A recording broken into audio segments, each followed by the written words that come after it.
Olá, pessoal! Estamos aqui de volta para podermos falar sobre projetos de colonização e a expansão da fronteira agrícola pelo território, do Centro-Oeste e, claro, a produção do território do Mato Grosso. Nós somos o produto das políticas públicas realizadas ao longo do século XX, principalmente na sua segunda metade. Destacaremos a Marcha para o Oeste, que começou na Era Vargas. Nós tivemos, na época, temos que lembrar que o território do Grande Mato Grosso ainda, nós tivemos a tentativa de colonização, teve uma colônia agrícola, por exemplo, colônia agrícola de Dourados, que surgiu para fazer cultivos familiares, policultura, mas não deu certo. Enfim, o Estado hoje se caracteriza essencialmente pela sua agricultura do plantation, grandes propriedades monocultoras com a produção voltada para exportação. Somos o maior rebanho bovino do Brasil, somos o maior cultivo de soja, enfim. E tudo isso lá nos anos da Era Vargas começou com ele tentando diversificar a agricultura para dar sustentação ao processo de industrialização que ocorria no Sudeste, Vamos lembrar que Vargas investiu pesado nas indústrias de base, Então, siderúrgicas, metalúrgicas, Especialmente concentradas ali entre Minas Gerais, a Vale do Rio Doce, também, Espírito Santo, Porto de Tubarão, Enfim, tá? Olha só, a usina de Volta Redonda, no Rio de Janeiro, talvez uma das mais famosas, que foi bancada aí pelos Estados Unidos e um dos fatores que fez lutarmos junto com eles. Enfim, a Era Vargas guardou aí marcha para o Oeste, Então está desenvolvendo a indústria, no Sudeste, e aqui a ideia de diversificação da agricultura, mas tentaram fazer colônia de povoamento, não vingaram, tá? E tanto do período da Era Vargas até o período dos governos militares, nós tivemos diversos e sucessivos projetos de colonização e a integração e o Centro-Oeste ao território brasileiro, especialmente o Centro-Sul. Falamos, portanto, que nós resultamos de projetos desenvolvimentistas, tá? Nós tivemos também a Expedição Roncador Xingu, que partiu da Serra do Roncador, desceu o Rio das Mortes, passou ali pela região de Barra do Garças, e nós temos os irmãos Vilas Boas, como os ícones dessa expedição, que foram identificando os territórios, demarcando terras, as áreas indígenas, que depois culminou aí com a criação do Parque Nacional do Xingu. Então, importante expedição colonizadora, que vai então da Era Vargas até o período do Jânio Quadros, que foi 61, a criação do Parque Nacional do Xingu, enfim. Então, olha só, nós temos, portanto, políticas desenvolvimentistas, e você vai destacar a importância do pensamento rodoviarista, como assim a priorização de construção de grandes rodovias no processo de penetração no interior do território. Elas terão um impacto muito grande. E elas têm um poder de transformação do espaço que é muito grande, que as ferrovias não tinham, tá? Lembrando que até os anos 50 nós tínhamos diversas ferrovias no Brasil, porém, a partir do governo Juscelino Kubitschek, passaram a priorizar rodovias, tá? Como assim? Elas movimentam grandes obras, e isso é uma das perspectivas econômicas aí para gerar desenvolvimento. Claro, os economistas liberais, eles até arrepiam quando fala aí em economia desenvolvimentista, porque normalmente envolvem grandes obras e grandes intervenções estatais, e isso é visto com reserva por parte dos especialistas. Então, sintetizando, o que são as políticas desenvolvimentistas? São aquelas em que o Estado é agente indutor do desenvolvimento. Nós temos aqui alguns elementos do keynesianismo, que seriam o quê? Políticas de desenvolvimento econômico orientadas pelo Estado, em que o Estado é importante agente indutor do desenvolvimento, especialmente através de grandes obras, E naquela época, né, pessoal, não era tudo automatizado, não era tudo mecanizado, então você ia construir uma obra como uma usina hidrelétrica ou uma mineração, qualquer coisa que fosse. Vamos focar aqui, né, especialmente nas rodovias. Nós temos a migração de um montão de gente, né, cara? Porque atrai gente do país inteiro para trabalhar. Aí vem milhares de trabalhadores que se acomodam ali na região e geram povoamento. Então, as grandes obras nesse contexto aqui de obra de projeto desenvolvimentista, são grandes obras para gerar milhares de empregos, para gerar salários e demanda, tá? Para gerar demanda de modo que estimulem o consumo e a produção, tá? Então, isso daqui, claro, foi feito ao longo do século XX, mas você vai focar no período dos governos militares, quando foi levado ao máximo o rodoviarismo, né, iniciado no plano de metas do JK. E foi, inclusive, devido, né, a esta visão rodoviarista que as ferrovias entraram em decadência. Olha só, qual que é o impacto que as rodovias têm, que as ferrovias não têm? Olha só, quando você tem uma ferrovia, desculpa, você tem aqui uma estação ferroviária, aqui você tem outra estação ferroviária, então você gera povoamento, surge uma cidade, né? Começam aos poucos a ocupar o território, aí surge um comércio, surge um hotel, enfim, você tem um processo de desenvolvimento e ocupação ao redor da estação ferroviária. Como os acessos são controlados, tá?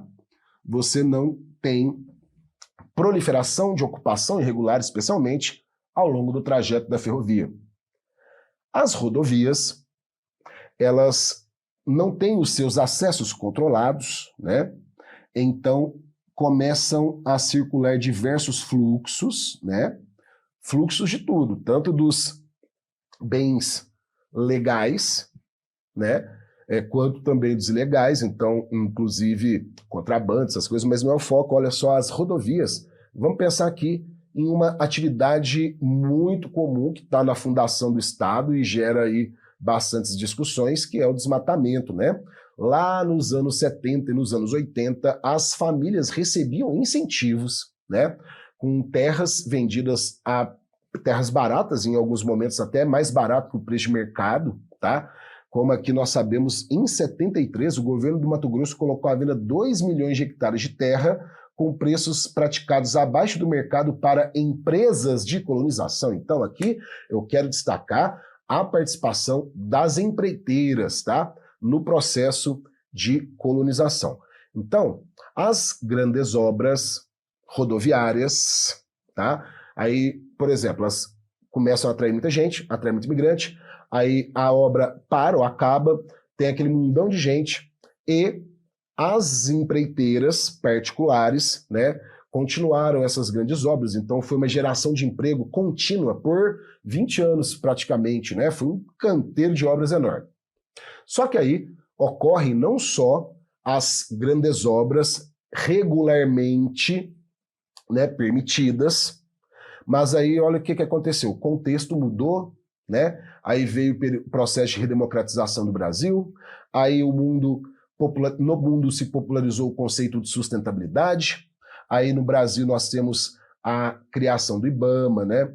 Nós temos o SNUC, Sistema Nacional de Unidades de Conservação, e começam a surgir diversas políticas de conservação. E aí, o que nos anos 70 e 80 era um fator de estímulo, né? Era um incentivo, então muitas famílias migraram de Minas Gerais, por exemplo, né, do sul do Brasil, com, né, promessas do tipo, se você conseguir desmatar tudo e tornar esse solo produtivo, né, a terra é sua, portanto, né, então sempre com muito incentivo econômico e fiscal. Então a ideia era conseguir desmatar, desbravar. Naquela época você tinha uma mentalidade diferente da que predomina hoje de sustentabilidade nas políticas públicas, tá? Naquela época, era uma visão de que o meio natural e comunidades tradicionais era sinônimo de atraso. Então, grandes obras de engenharia eram projetos que traziam o desenvolvimento e o progresso, tá? Nos cartazes que divulgavam as oportunidades de colonização, né, faziam apologia à terra barata, né, vamos conquistar as terras longínquas e vazias, e, enfim, e tinha um cartaz, particularmente eu acho ele muito interessante, da época dos governos militares, né, que fala assim: chega de lendas, está na hora de faturar. Eu quero que você identifique a visão que predominava na época sobre a natureza e seus recursos naturais, tá? Então, por exemplo, hoje, vários especialistas, né, do Banco Mundial, por exemplo, comentam que a floresta amazônica tem maior valor em pé, né? 2023 aí saiu uma publicação falando, né? O Banco Mundial falou, olha, tem 7 vezes o valor a floresta em pé do que desmatada. Olha só. Então, hoje mudou a perspectiva, né? Olha que interessante. Então, um monte de gente migrou para a região dentro dessa visão que predominava na época, e hoje, o que dava prêmio antigamente, hoje se tornou infração, crimes, enfim, né? Deixa aí para os especialistas classificarem o que é. Então, nós temos hoje um maior controle, né, tentativa de controle e fiscalização, além das diversas políticas de conservação sobre o espaço, né? Então nós temos hoje terras indígenas, né, demarcadas, declaradas, você tem as unidades de conservação, e aí se choca com o interesse, né, de muitas pessoas do local, que tem ainda na mentalidade aquela forma estimulada entre os anos 70 e 80, né, que foi o que fundou o território, porém hoje as políticas públicas e a ideia de sustentabilidade orientam as ações por outro lado, tá? Aonde que eu quero chegar com isso? Porque parte de todo o desmatamento pode ser associado às rodovias. Como assim, cara? Isso mesmo, cara. Rodovias e desmatamento.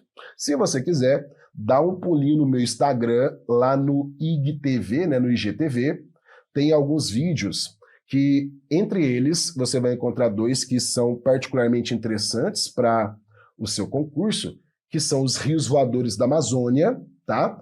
E outro que tem o título Estradas, Rodovias e Desmatamento, tá? Por quê? Nós temos, pensa na Transpantaneira e na BR-153, 163, desculpa, 153 é no Tocantins, né? Então, pensa aí na BR-163 e pensa na Transpantaneira. As margens delas foi onde ocorreram a maior quantidade de queimadas. Isso mesmo, tá? Se nós sobrepusermos os mapas rodoviários aos mapas das queimadas, você perceberá que elas ocorrem especialmente ao longo dos trechos das rodovias. Beleza? Olha, é mesmo? Sim. Então fica atento, porque as rodovias, elas, olha só, direcionam o povoamento. Como assim? Né? Pensa na BR-163, você tem, por exemplo, Sinop, né, Nova Mutum, Sorriso, tudo às margens, né, da rodovia, elas direcionam o povoamento. Como que isso daqui pode ser cobrado? Antes das rodovias, o que direcionava o povoamento no estado? Na verdade, pensa em todo o Brasil, né? O que direcionava o povoamento? Eram os rios, tá? Olha, as grandes cidades, as primeiras, né, cidades, elas são orientadas pelos rios. As que surgiram depois dos anos 70 pelas políticas de colonização, privadas ou públicas, enfim, tá? São direcionadas pelas rodovias. Beleza? Ótimo. Só que aí, as atividades de colonização, abre madeireira, tem as atividades legais. Ponto. Agora eu quero que você identifique as não legais. Como assim? O desmatamento em terras demarcadas, ou terras indígenas, né? Ou unidades de conservação, porque é aquela história de mudou a mentalidade, mudou a prática do Estado, porque mudou a mentalidade, né, digamos, global sobre o meio ambiente, as políticas públicas sobre o meio ambiente, e isso hoje causa conflitos. O rodoviarismo, ele, como não tem os acessos controlados, o povoamento começa a surgir ao longo do seu trajeto nas suas margens.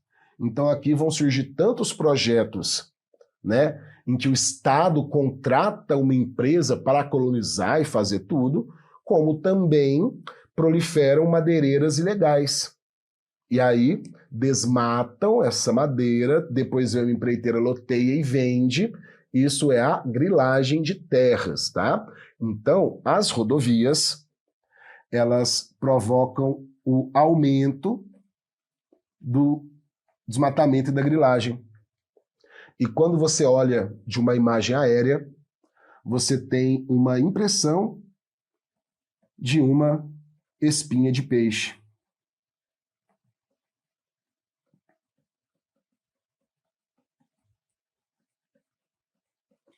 Por isso, nós chamamos de efeito espinha de peixe o impacto sobre o território provocado pelas rodovias, né, que ao longo do seu trajeto aumenta o desmatamento, né, aumenta a grilagem, mas direciona o povoamento, isso é legal, né, e também lembra da sobreposição das queimadas, tá, porque elas também direcionam as queimadas, especialmente a Transpantaneira direcionou as queimadas do Pantanal, e também tivemos muitas na BR-163. Então, destaque para colonização empresarial, tá bom? Então, vamos lá. Nós temos aqui alguns exemplos, né, de lugares que surgiram da colonização privada. Você está vendo aí, né? Podemos citar Colíder. Podemos citar Nova Mutum, né? Então aqui a margem da BR-3, ó, Nova Mutum, Sinop, Sorriso.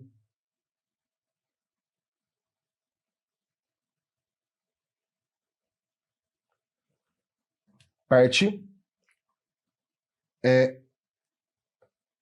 das grandes rodovias são resultado do Programa de Integração Nacional, tá? O que é o PIN, Projeto de Integração Nacional? Ele foi feito durante o período do governo Médici, né, que é basicamente esse plano de integração territorial através das ferrovias. Então, nós sabemos já, né, que em 73 nós dispusemos milhões de hectares de terra para colonização. Entre os diversos municípios, vamos citar Alta Floresta e Colíder, e as margens da BR-3, Nova Mutum, Sinop e Sorriso, tá? Claro que nós temos que pensar nos órgãos de desenvolvimento, como a Superintendência para o Desenvolvimento da Amazônia, a Superintendência para o Desenvolvimento do Centro-Oeste, e a realização de projetos de colonização, como, né, o caso Polo Centro, Polo Amazônia e Polo Noroeste, tá bem? Então, agora farei, né, com você um breve mapinha mental. Então você vai anotar aqui comigo nos próximos minutos, tá? Alguns tópicos relevantes, né, referentes aos grandes projetos de colonização.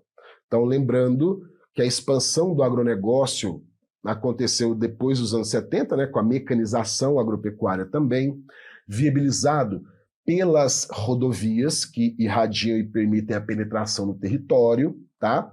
E hoje nós temos aí o estado grande produtor, especialmente pela expansão dos grãos, que são transgênicos, tá? E qual que é a importância dos transgênicos? Porque, pô, é a maior lavoura de soja do Brasil e a soja, naturalmente, ela gosta de climas mais frios, né, cara? Então, até os anos 80 era um produto só plantado no sul do Brasil, Paraná era a grande produção, né, Paraná e Rio Grande do Sul. Aí, com os transgênicos, ocorreu essa expansão da fronteira agrícola que permitiu ser cultivada de acordo com o clima e o solo do centro-oeste da Amazônia, tá? Então, olha só, pessoal, queria, convidá-los então aqui para os nossos projetos de colonização. Então, vamos rabiscar aqui, projetos de colonização.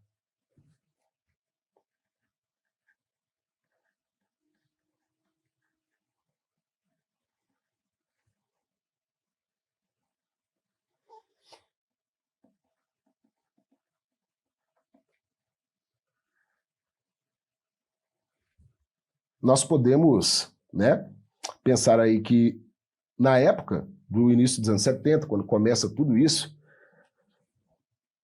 nós temos o planejamento, né, da ideia dos corredores de exportação,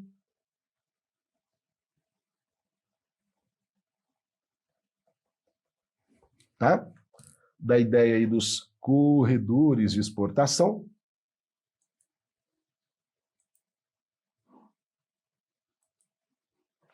Nós temos o corredor noroeste, que avança, né, para Rondônia, BR-174, corredor centro-amazônico, né, o corredor centro-nordeste e o corredor sudeste. 4 principais eixos de corredores de exportação que são direcionados, são direcionados pelos eixos rodoviários.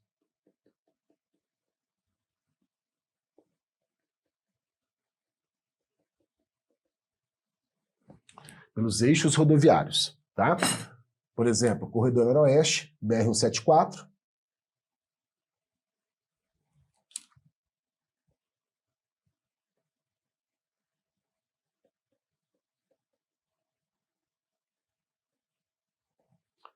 o centro-amazônico,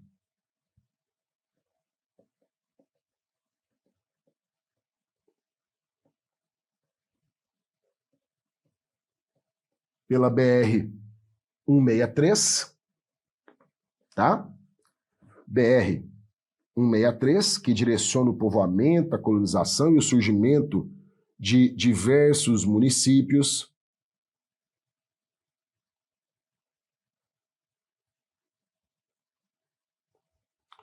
Corredor Centro-Nordeste,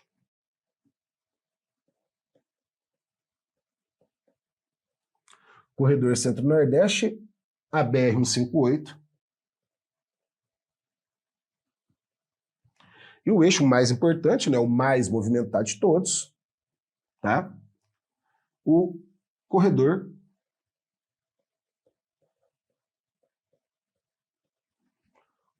Sudeste, tá? Por que ele é o mais importante? Porque você tem ali, na região de Rondonópolis, né, um grande entroncamento rodoviário, e ali você tem, por exemplo,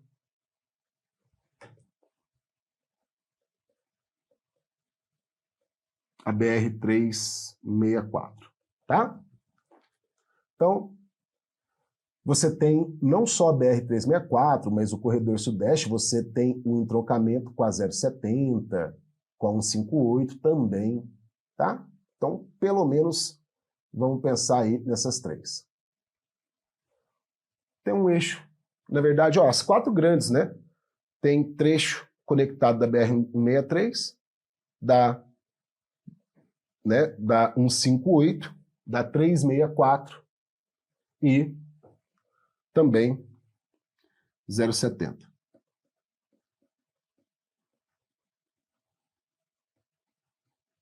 Então, esse aqui é o nosso, de longe, né, o mais importante corredor mato-grossense. Beleza?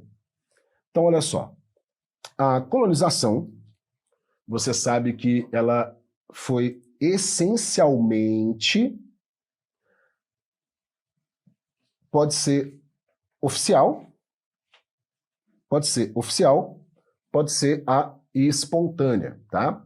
Como assim? A oficial estão dentro desses grandes projetos, né, pelo centro, pela Amazônia, pelo noroeste, e a espontânea das próprias, né, pessoas que vão para lá empreender, das empresas que conseguem, né, fechar contratos para, né, para fazer o processo de colonização. Então, lembrando, né, que você tem essa colonização oficial e particular, aí começa aí a imigração espontânea, atraído pelas grandes obras. Guarda um raciocínio. Essas grandes obras atraíam muitos imigrantes. Então, hoje, temos um fluxo migratório menos intenso do que teve nessas épocas, justamente, né, porque você não tem a mesma política de obras e a modernização agropecuária, né, parou de gerar empregos, porque o campo quase não gera empregos, né? As grandes obras, inclusive, também geram menos, né, porque tem muita mecanização.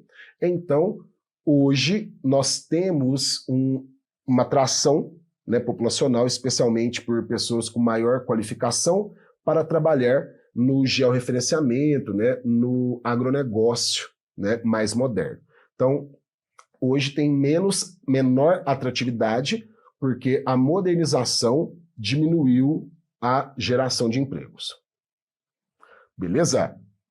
Então, vamos lá. Quando era 74, 74 foi feito o programa Polo Amazônia. 1974.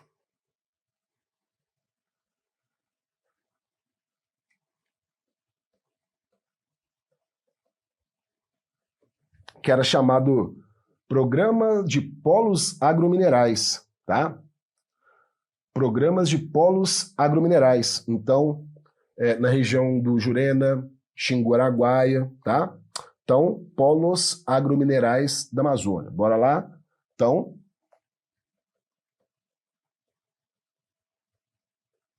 Programa de Polos Agrominerais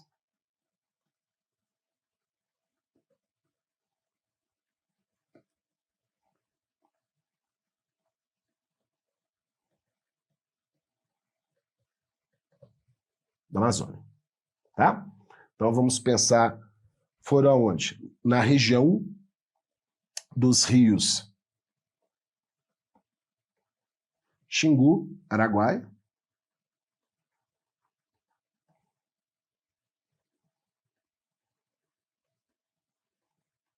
Jurena,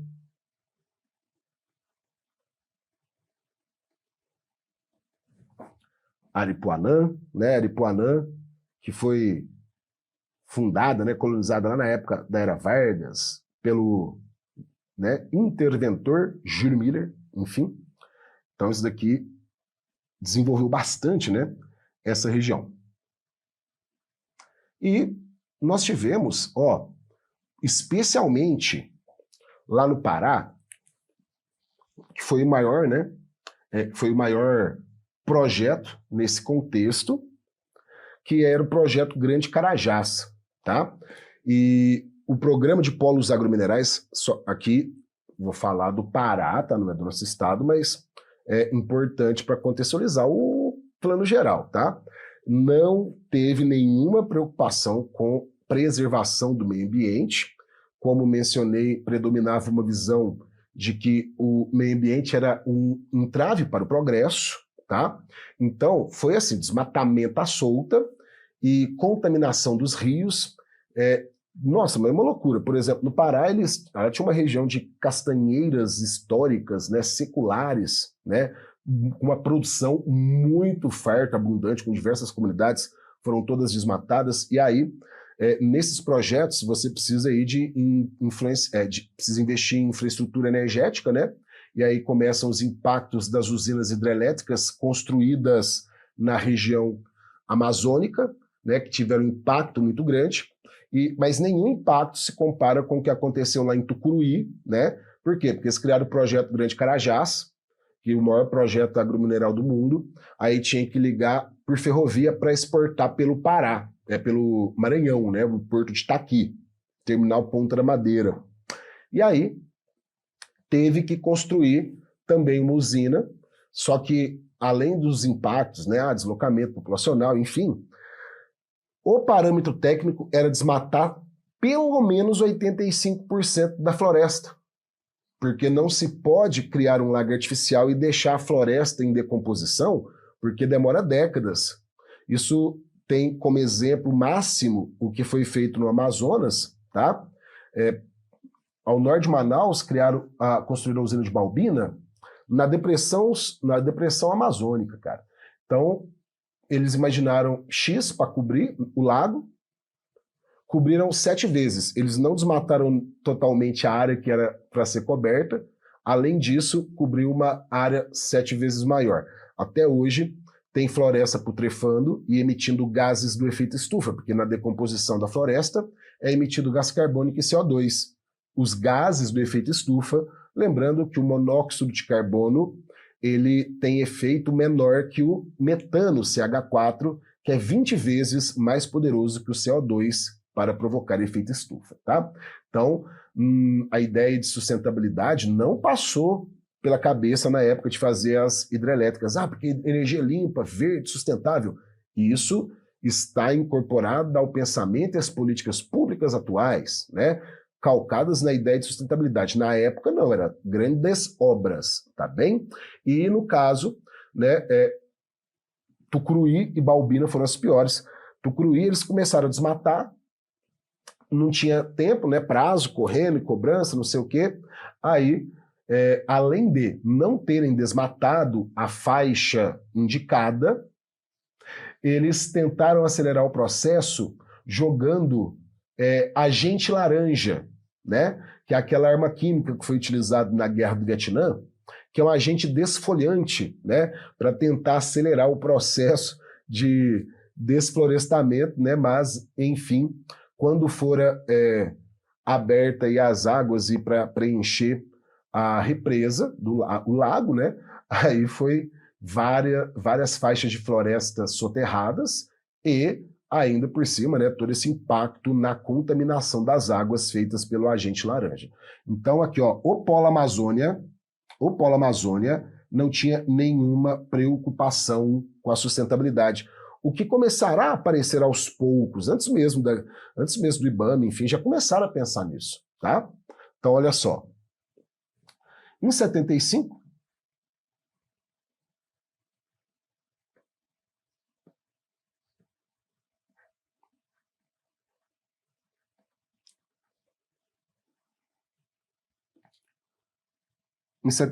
nós tivemos o Polocentro,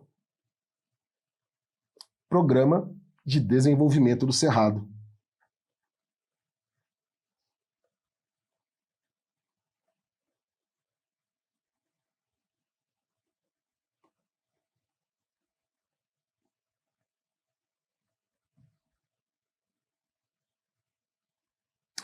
Em 80, tá? Antes de 80, na época, assim, ó, mais ou menos, 72, por aí, tá? Nós tivemos, vou colocar aqui no cantinho, alguns programas de incentivo à produção de borracha, tá?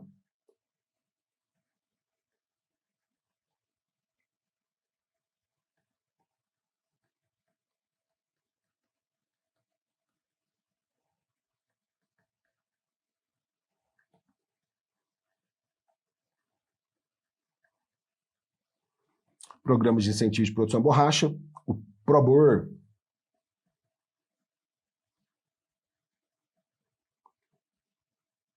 e a produção, né, aqui no caso, estimula a produção através, né, do plantation, nós tivemos aí incentivos ao longo da Cuiabá-Santarém,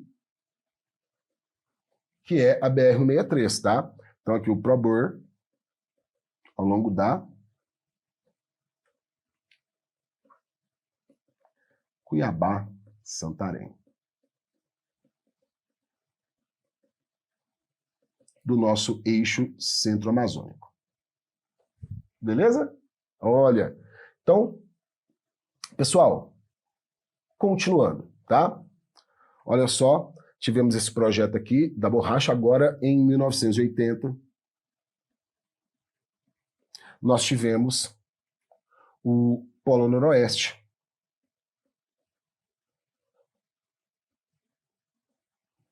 Tá?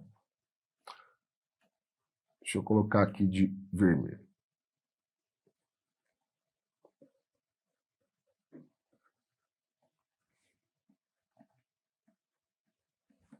Em 1980, Polo Noroeste, que era o Programa de Desenvolvimento Integrado do Noroeste.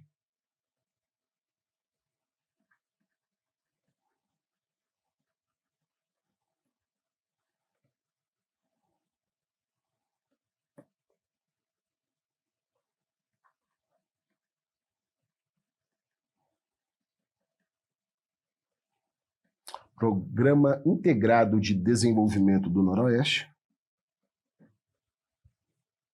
tá? E aí foram os projetos que foi aí a construção ao longo, né, a colonização ao longo, né, do trajeto construído aí da BR-364.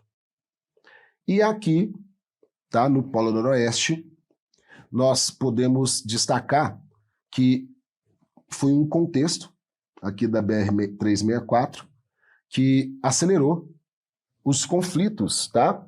Aceleraram os conflitos porque lembra que nós falamos, né, do efeito espinho-de-peixe, enfim, as terras aqui, que eram muito baratas, atraiu um monte de migração, elas aumentaram o preço, aí vem a especulação imobiliária, o interesse, né, cada vez maior naquela região, o que levou a uma profunda disputa pela posse da terra e, claro, né, com aquele choque cultural sobre o significado, né, e os usos da terra. Então, foi uma época que multiplicaram-se conflitos, especialmente com os povos indígenas, tá? Então você pode colocar aí que aumentaram os conflitos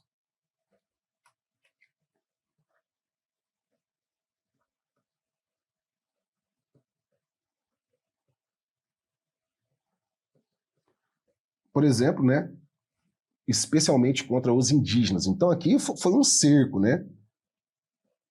Verdadeiro cerco aos indígenas aqui que ficaram apertados. Então hoje se estuda bastante, né? Tem sobre os impactos aí na população indígena. Teve também aí muito conflito, muita morte, redução da população indígena, tá? E nessa época que aconteceu também um acordo, lembrando que o Japão, né, teve muito interesse nos projetos desenvolvimentistas do Brasil, especialmente quando envolvia produção de minerais, commodities, tá? E aqui no programa teve um acordo nipo-brasileiro, tá? Então você pode incluir o proceder.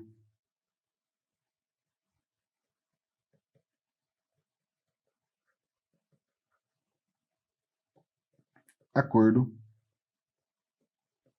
nipo-brasileiro. Beleza? Olha só, né? Vou colocar agora aqui, finalzinho dos anos 80, 1988. Tivemos o Programa de Desenvolvimento Industrial.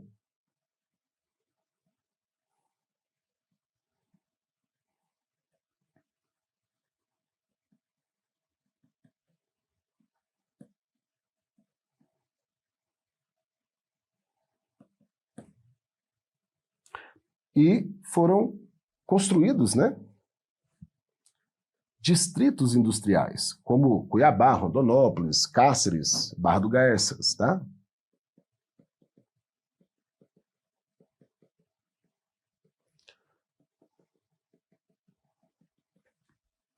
Municípios que se destacam, né, hoje na produção econômica do estado.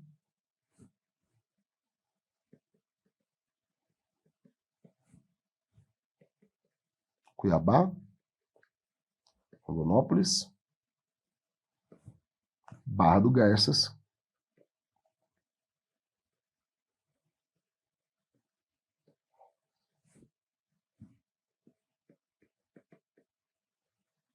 e Cáceres, beleza? Olha só, tá?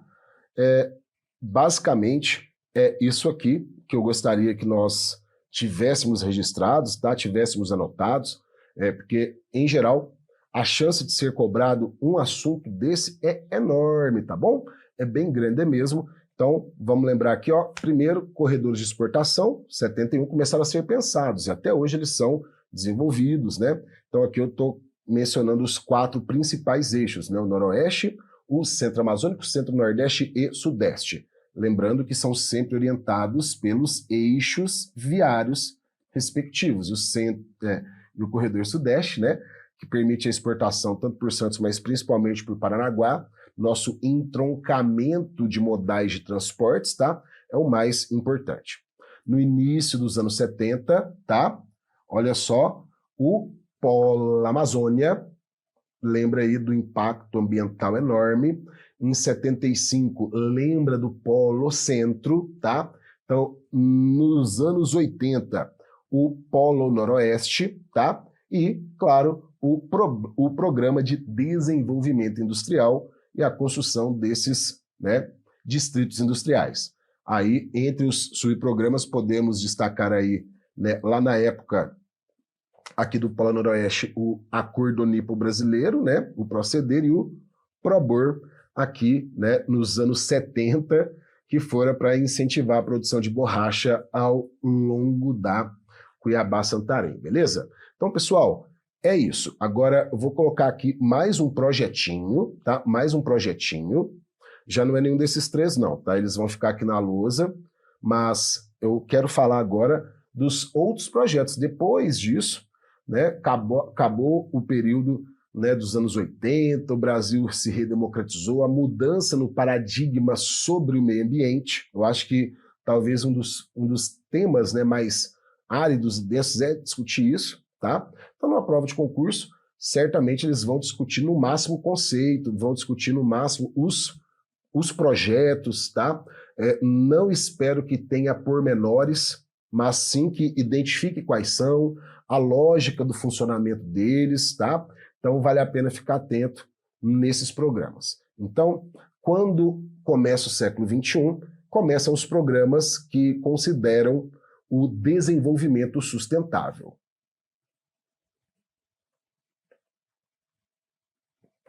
Tá? Então, programas de desenvolvimento sustentável.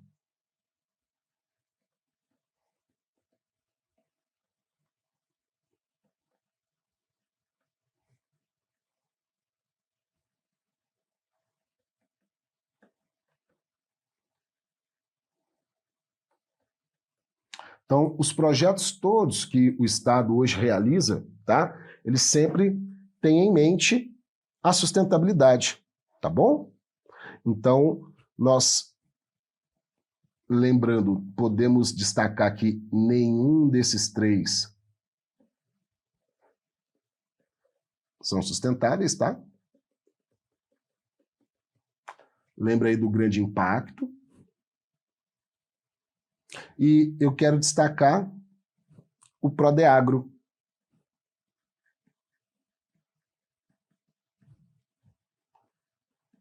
que foi o primeiro projeto, né, após a redemocratização e o início dos anos 90, tá?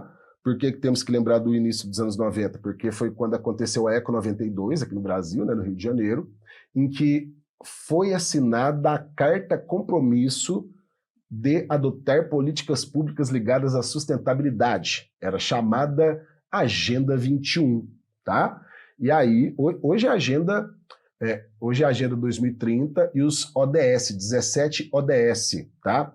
Lá você tinha 21 metas do milênio, tá? Por isso a Agenda 21. Então, olha só, aí nós assinamos aí o compromisso com a sustentabilidade. Aí, quando um país é signatário desses acordos, a legislação interna tem que se compatibilizar, né? Então, passaram a estimular programas que envolvem aí o desenvolvimento sustentável, inclusive com financiamento internacional. Por exemplo,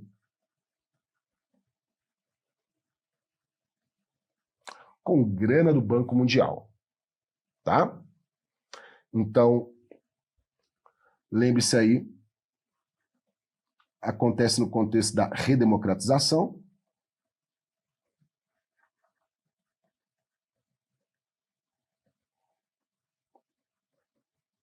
Eco 92. E o compromisso com a sustentabilidade.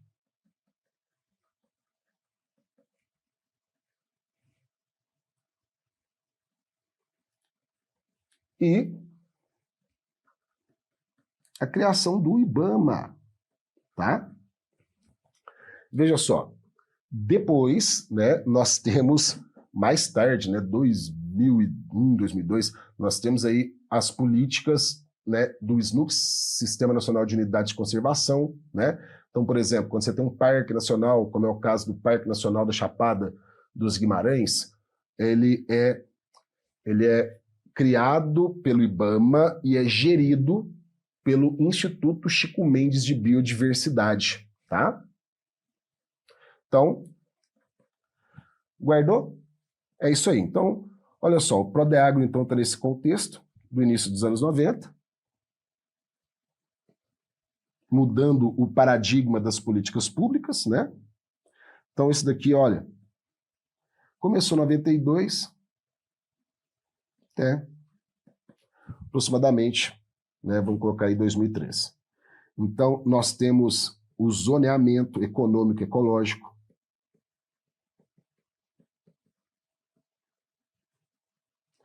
a regularização fundiária,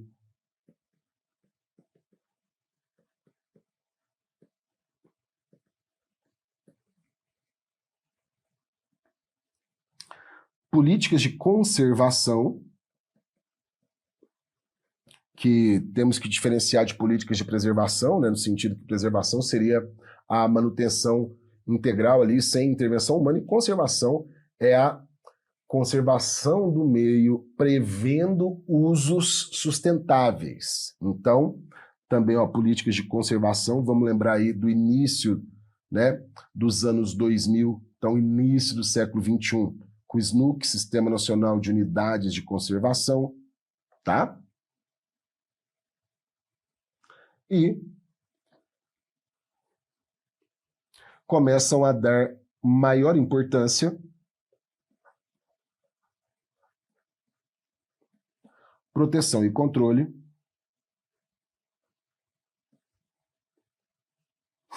de áreas indígenas.